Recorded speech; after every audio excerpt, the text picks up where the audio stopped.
Hello friend, welcome to our channel continue study. Friend, आज हम लोग बिहार शिक्षक भर्ती 2023 के लिए प्लेटफॉर्म का टेस्ट सीरीज 19 देखने वाले हैं। इससे पहले हम लोगों ने 1 से 18 तक का टेस्ट सीरीज अपने इस चैनल पे कंप्लीट पढ़ लिया है। अगर आपने हमारा पिछला वीडियो नहीं देखा है तो आप हमारे चैनल के प्लेलिस्ट में जाकर देख सकते हैं। वहाँ 1 से 18 तक का वीडियो आपको मिल जाएगा। वीडियो शुरू करने से पहले आपसे एक छोटा सा रिक्वेस्ट है, अगर आप हमारे चैनल पे नए हैं या आपने अभी तक हमारे चैनल को सब्सक्राइब नहीं किया है तो 7th फेज से संबंधित महत्वपूर्ण वीडियो पाने के लिए हमारे चैनल को ज़रूर सब्सक्राइब करें। तो चलिए आज हम लोग टेस्ट सीरीज 19 शुरू करते हैं। फ्रेंड, आप लोगों को पता ही होगा कि कल बिहार सरकार ने कैबिनेट से एक मंजूरी को दे दिया है कि अब जो बिहार के बाहर के भी स्टूडेंट हैं वो भी बिहार में शिक्षक बन सकते हैं। यानी जो डोमिसाइल था उसको समाप्त कर दिया है। तो इसलिए अब हमें अपनी तैयारी को और अधिक मजबूती देना होगा। तो चलिए आज हम लोग टेस्ट सीरीज 19 देखते हैं। प्रश्न संख्या 51 से यहाँ से जीएस का प्रश्न है। तो पहला प्रश्न बोल रहा है, निम्नलिखित में से किसे मलेरिया पर अपने कार्य के लिए दिसंबर 1902 में चिकित्सा के लिए नोबेल पुरस्कार प्राप्त हुआ? तो रेनल्ड रॉस को चिकित्सा के लिए इनको नोबेल पुरस्कार दिया गया था। यह प्रश्न सीटेट में कई बार पूछा गया है। सीटेट का यह बहुत ही फेवरेट प्रश्न है। तो ऑप्शन ए इसका सही उत्तर हो जाएगा। अगला प्रश्न कह रहा है, वाष्पन के कारण शीतलन की प्रक्रिया तब धीमी होती है जब वायु के बहने की चाल। तो बताना है आपको कि वाष्पन के कारण शीतलन की प्रक्रिया कब धीमी होती है? जब वायु की चाल कैसी हो? तो जब वायु की चाल क्या हो, घटती है और वायु में क्या हो जाएगी, नमी की मात्रा या आर्द्रता जो है वह अधिक होती है। तो वाष्पन के कारण शीतलन की प्रक्रिया क्या हो जाएगी, धीमी हो जाती है। तो ऑप्शन डी इसका सही उत्तर हो जाएगा। अगला प्रश्न कह रहा है, चंद्र ग्रहण के दिन होता है। तो बताना है कि चंद्र ग्रहण किसके दिन होता है? तो जो चंद्र ग्रहण है वह पूर्णिमा के दिन होता है। Option A. राजस्थान में अद्भुत वर्षा जल संग्रहण की प्रथा निम्नलिखित में से कौन सी है? तो यह सीटेट का भी पूछा हुआ प्रश्न है। राजस्थान में वर्षा जल को संग्रहित करने के लिए बावड़ी का प्रयोग किया जाता है। तो ऑप्शन सी इसका सही उत्तर हो जाएगा। बिना बीजों के उगने वाले पौधे हैं। तो बिना बीजों के उगने वाले पौधे को फर्न कहते हैं। Option C. जंतु परागण किसके द्वारा पौधों के परागण की विधि है? तो चमगादड़ के द्वारा। ऑप्शन बी इसका सही उत्तर हो जाएगा। अगला प्रश्न कह रहा है, घटपर्णी एनेस्थेसिस चूहों, मेढकों और कीड़े मकोड़ों को फंसाकर खा जाता है। यह हमारे देश में कहाँ पाया जाता है? बताना है कि यह जो पौधा है वो हमारे देश में कहाँ पाया जाता है। तो यह भी सीटेट में पूछा हुआ प्रश्न है। इसका सही उत्तर हो जाएगा ऑप्शन ए, मेघालय में।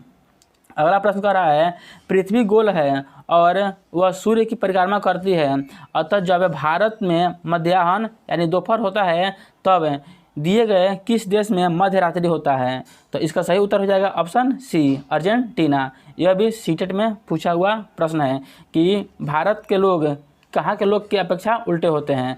तो अर्जेंटीना इसका सही उत्तर हो जाएगा।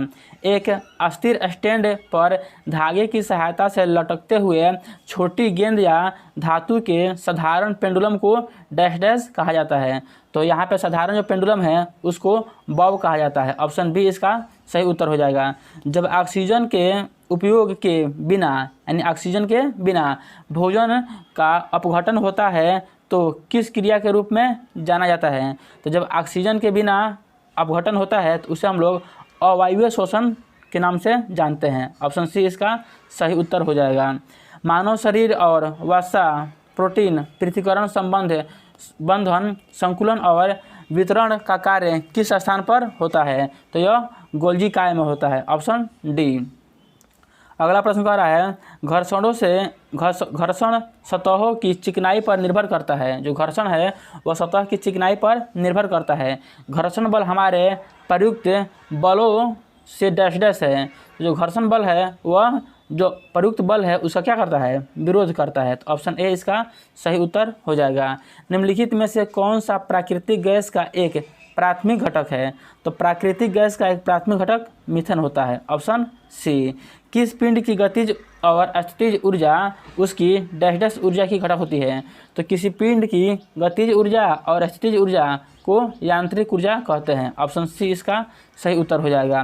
पादपों का निम्नलिखित में से कौन सा भाग कार्बन डाइऑक्साइड का उद्ग्रहण करता है और वातुसर्जन के कारण होने वाली जल हानि को सीमित करता है। तो पौधे का जो भाग है वह रंध्र होता है। Option D. रेणुका आर्द्रभूमि, ये जो रेणुका आर्द्रभूमि है नामक रामसर आर्द्रभूमि स्थान निम्नलिखित में से किस राज्य में है? तो यह हिमाचल प्रदेश में है। ऑप्शन सी इसका सही उत्तर हो जाएगा। पृथ्वी की ठोस परपट्टी में पाई जाने वाली धातुओं की प्रचुरता के संदर्भ में लौह धातु का कौन सा स्थान है? तो लोहा का यहाँ पे दूसरा स्थान है। सबसे पहला स्थान एल्युमिनियम का होता है, इसको भी ध्यान रखना है। पृथ्वी पर प्रचुर मात्रा में पाई जाने वाली धातु में सबसे पहला स्थान पर है एल्युमिनियम, जबकि दूसरे स्थान पर कौन है? लोहा है। अगला प्रश्न कह रहा है कैलेवेराइट नामक खनिज डैश डैश युक्त एक टेलुराइट खनिज है। तो तांबा सोना युक्त। ऑप्शन सी इसका सही उत्तर हो जाएगा, सोना युक्त। अगला प्रश्न कह रहा है निम्नलिखित में से कौन सा ऊतक पशुओं के शरीर में एक सुरक्षात्मक ऊतक का काम करता है? तो उपकला ऊतक जो है यह पशुओं के शरीर में सुरक्षा का काम करता है। पुताई की गई दीवारें डैश डैश के बनने के कारण 3 से 4 दिनों के बाद चमकदार दिखाई देती हैं। तो जब दीवार को पुताई किया जाता है तो वह कैल्शियम कार्बोनेट के कारण 3-4 दिनों के बाद बहुत ही सफ़ेद यानी चमकदार दिखाई पड़ती है। कौन सा नियम यह बताता है कि ज्वार भाटा के लिए चंद्रमा सूर्य की स्थितियाँ जिम्मेदार है? तो गुरुत्वाकर्षण का नियम यह बताता है। Option B. निम्नलिखित में से किस विटामिन को साइनोकोबालामिन के नाम से जानते हैं? तो साइनोकोबालामिन के नाम से विटामिन B12 को जानते हैं। Option B. शरीर में डैश डैश की गंभीर कमी के कारण क्वाशियोरकोर रोग होता है? तो प्रोटीन की कमी के कारण। Option D. निम्नलिखित में से कौन सा एक आदर्श गैस नहीं है? तो आर्गन, नियोन और क्रिप्टॉन यह एक आदर्श गैस है और ऑक्सीजन जो है यह आदर्श गैस नहीं है। तो ऑप्शन ए इसका सही उत्तर हो जाएगा। खनिज कार्नोटाइट डैश डैश का एक महत्वपूर्ण स्रोत है। तो जो खनिज कार्नोटाइट है यह यूरेनियम का एक महत्वपूर्ण स्रोत है। Option D. निम्नलिखित में से किस रोग का प्रतिरोधक क्षमता के लिए BCG का टीका दिया जाता है? तो जो BCG का टीका है वह तपेदिक के लिए दिया जाता है। ऑप्शन सी इसका सही उत्तर हो जाएगा। निम्नलिखित में से कौन सा कच्चे तेल से बना उत्पाद नहीं है? तो गैसोलीन, डामर और डीजल ये जो है वह कच्चे तेल से बने उत्पाद हैं। लेकिन जबकि यहाँ पे दिया है एंथ्रोसाइड, जो एंथ्रोसाइड है यह कोयले का एक उत्तम किस्म का प्रकार है। तो इसका सही उत्तर हो जाएगा ऑप्शन ए एंथ्रोसाइड, यह एक कोयले का प्रकार है। अगला प्रश्न कह रहा है निम्नलिखित में से किस बीमारी को D3 की बीमारी के नाम से भी जाना जाता है? इसमें डिमोसिया, डायरिया, डर्मेटाइटिस शामिल है। तो इसे हम लोग पेलेग्रा के नाम से जानते हैं। ऑप्शन डी इसका सही उत्तर हो जाएगा। अगला प्रश्न कह रहा है डैश डैश शरीर के भीतर मुख्य रूप से हृदय या फेफड़े में उत्पन्न होने वाली ध्वनियों को सुनने के लिए उपयोग किया जाने वाला एक चिकित्सा उपकरण है? तो ये सभी को पता ही होगा, स्टेथोस्कोप। Option B.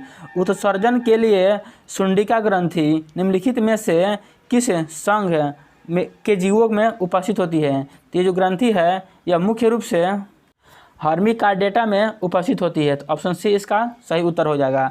भारत का राष्ट्रीय धरोहर पशु कौन सा है? भारत का राष्ट्रीय धरोहर पशु पूछा है, तो धरोहर पशु कौन हो जाएगा? हाथी। ऑप्शन बी इसका सही उत्तर हो जाएगा। निम्न में से कौन सा माध्यम के घनत्व में किसी ध्वनि तरंग के एक संपूर्ण दोलन में लगने वाला समय है? तो इसे हम लोग आवर्तकाल के नाम से जानते हैं। Option B. निम्नलिखित में से कौन सी धातु तत्वों की आवर्त सारणी में मौजूद सबसे हल्की धातु है? तो सबसे हल्की धातु लिथियम होती है। Option C. किसी तत्व के परमाणु क्रमांक नाभिक में मौजूद उसकी डैश डैश की संख्या के बराबर होता है। तो जो परमाणु क्रमांक होता है वो नाभिक में मौजूद प्रोटॉन की संख्या के बराबर होता है। Option D.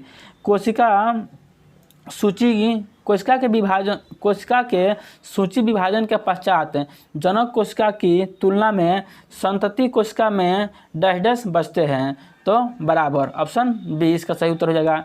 निम्न में से क्या ऊर्जा के गैर परंपरागत स्रोत नहीं है? तो ऊर्जा के गैर परंपरागत स्रोत कोयला नहीं है। सौर, पवन और ज्वार ये ऊर्जा के गैर परंपरागत स्रोत है, तो ऑप्शन ए इसका सही उत्तर हो जाएगा, कोयला। अगला प्रश्न बोल रहा है रिक्त स्थानों में सबसे उपयुक्त विकल्प को भरना है।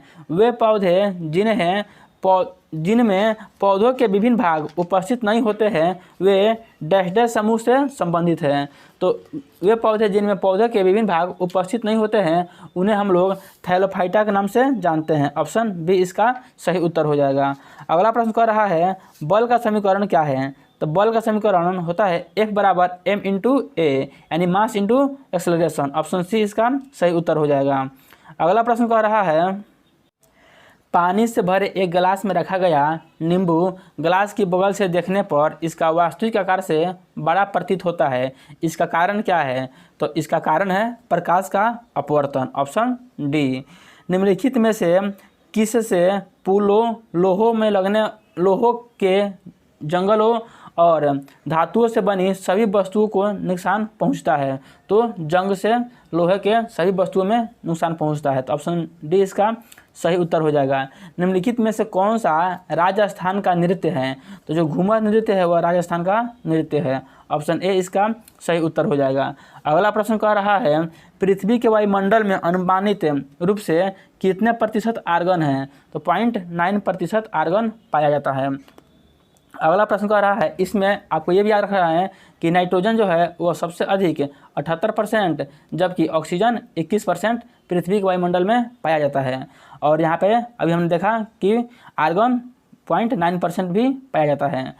अगला प्रश्न कह रहा है जब सरकार अपनी राजस्व आय से अधिक खर्च करती है तब इस आधिक्य को कहते हैं, इसे राजस्व घाटा कहा जाता है। ऑप्शन डी इसका सही उत्तर हो जाएगा।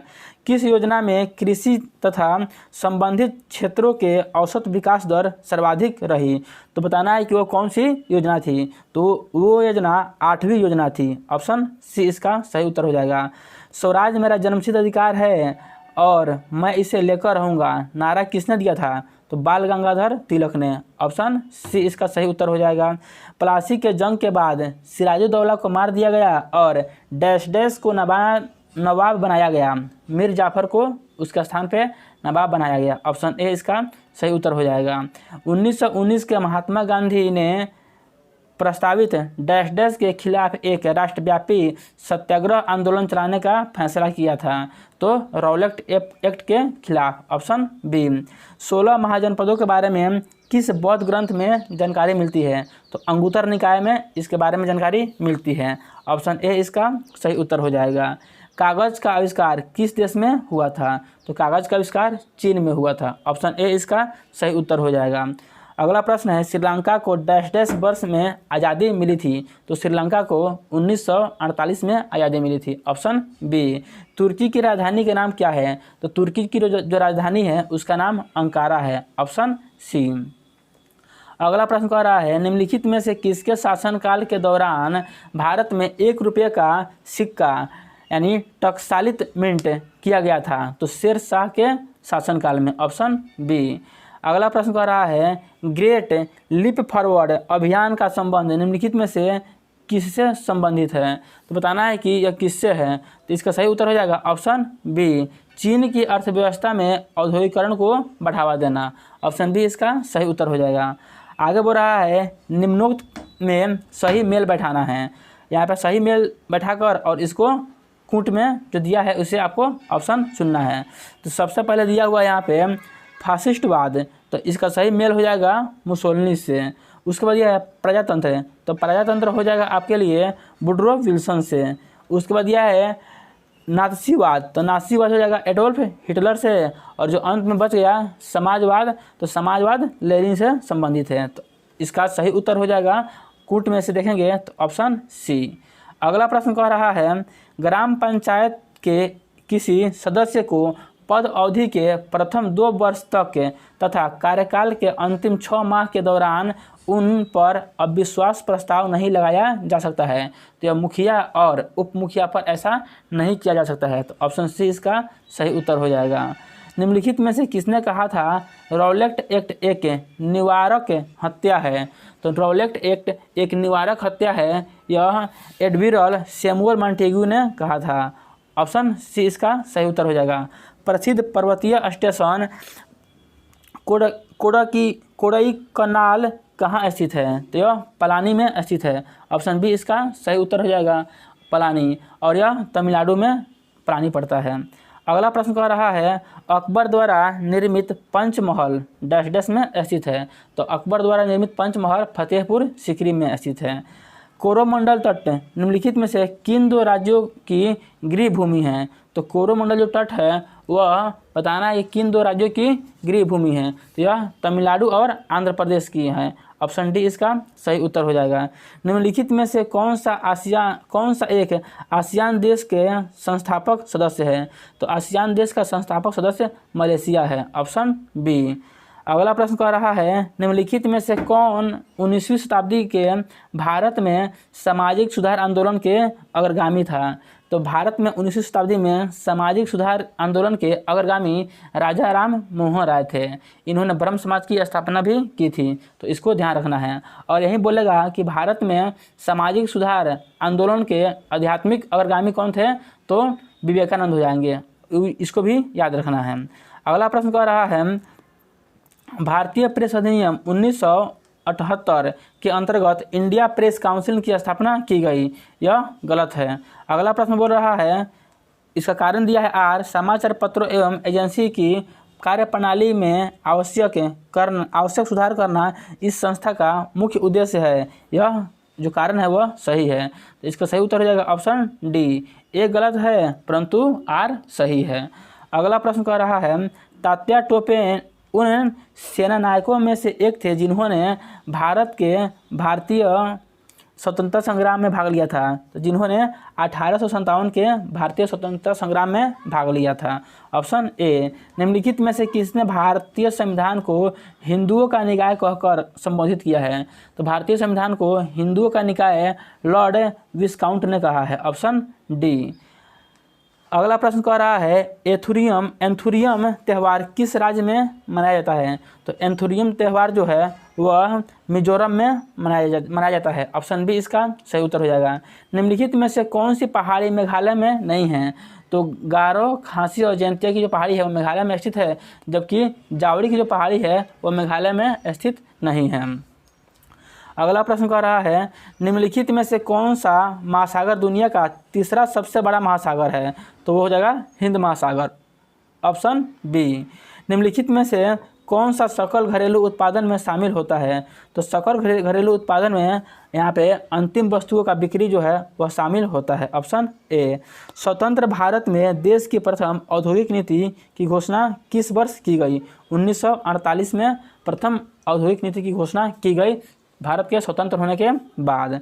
अगला प्रश्न कह रहा है भू राजस्व के लिए अस्थायी बंदोबस्त प्रणाली किसके द्वारा लागू किया गया?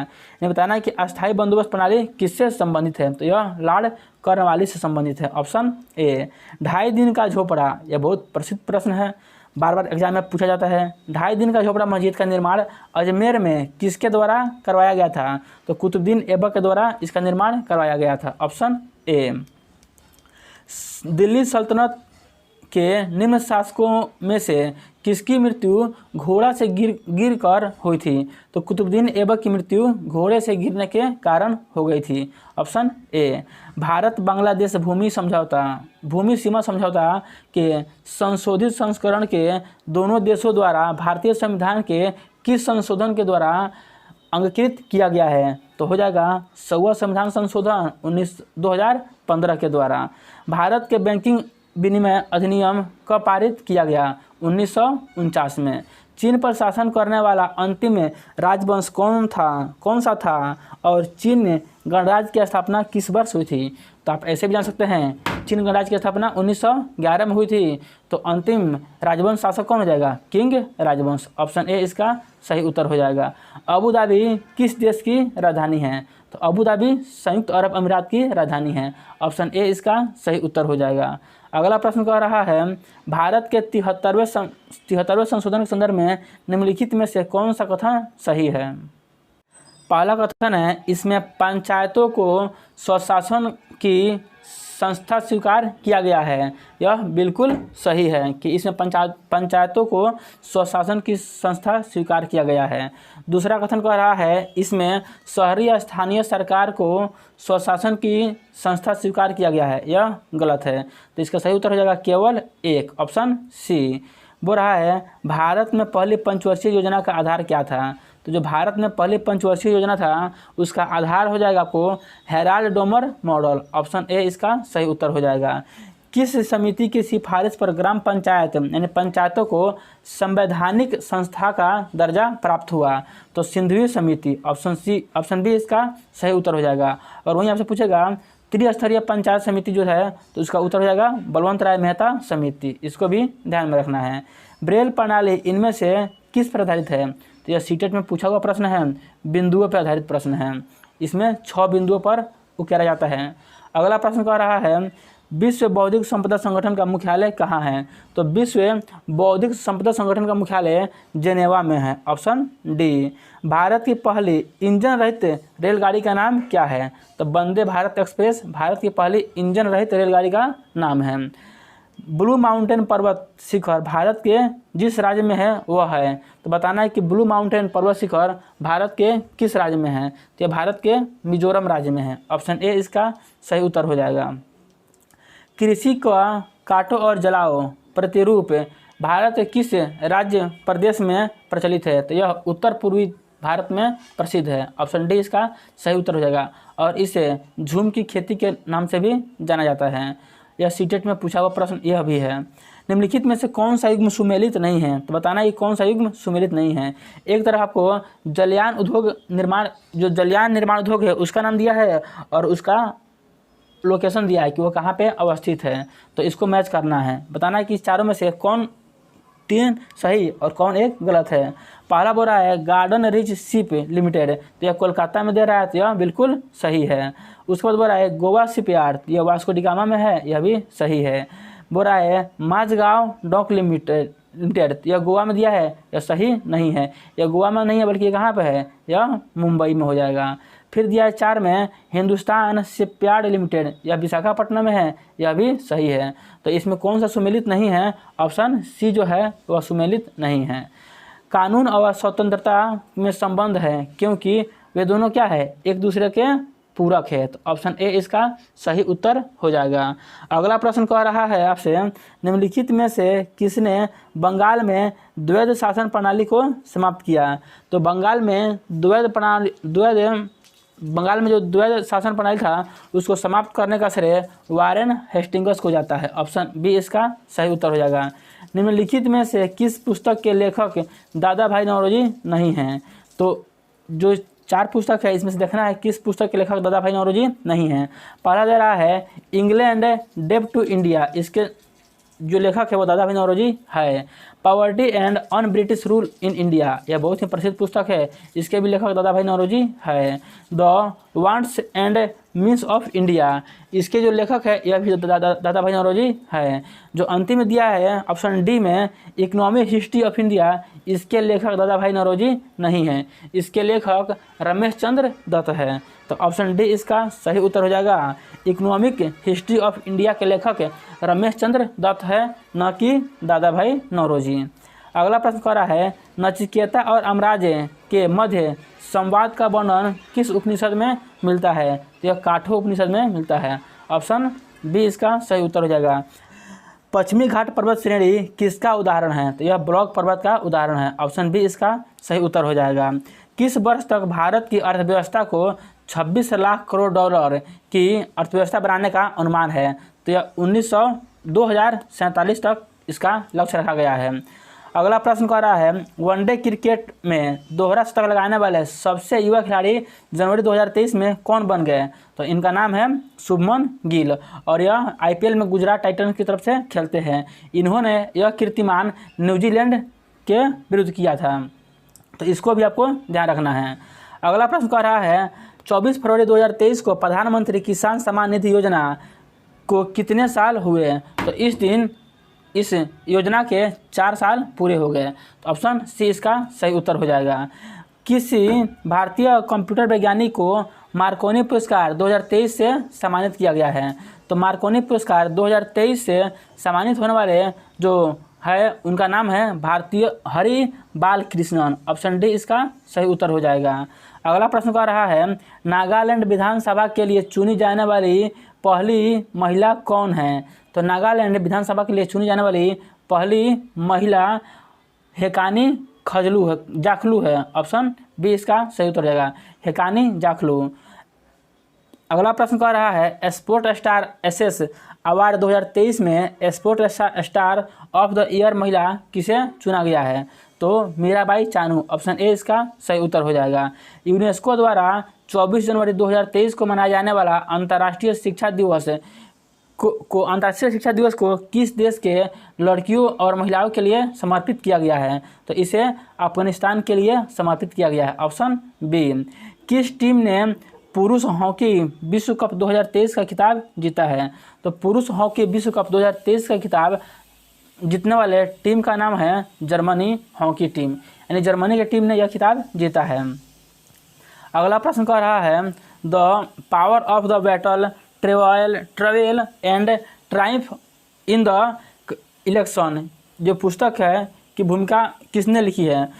तो इस पुस्तक को सुनील अरोड़ा ने लिखा है। ऑप्शन बी इसका सही उत्तर हो जाएगा। अगला प्रश्न कह रहा है 15 मई 2023 में पूर्व नौसेना प्रमुख एडमिरल करमबीर सिंह को किस देश द्वारा the order of the rising sun gold and silver star से सम्मानित किया गया? तो यह पुरस्कार जापान द्वारा इनको दिया गया है। तो फ्रेंड यही आज के इस सेशन का 100 समान अध्ययन के महत्वपूर्ण प्रश्न था। ये वीडियो आपको कैसा लगा आप कमेंट करके जरूर बताइएगा। अगर वीडियो आपको अच्छा लगा तो इसे लाइक और शेयर करना ना भूलें तथा हमारे चैनल को अगर आपने सब्सक्राइब नहीं किया है तो ज़रूर सब्सक्राइब करें। अब हम लोग इसका टेस्ट सीरीज 20 देखने वाले हैं। उसके बाद से हम लोग जो न्यू बुक है जिसमें 120 प्रश्न का सेट है उसको शुरू करेंगे।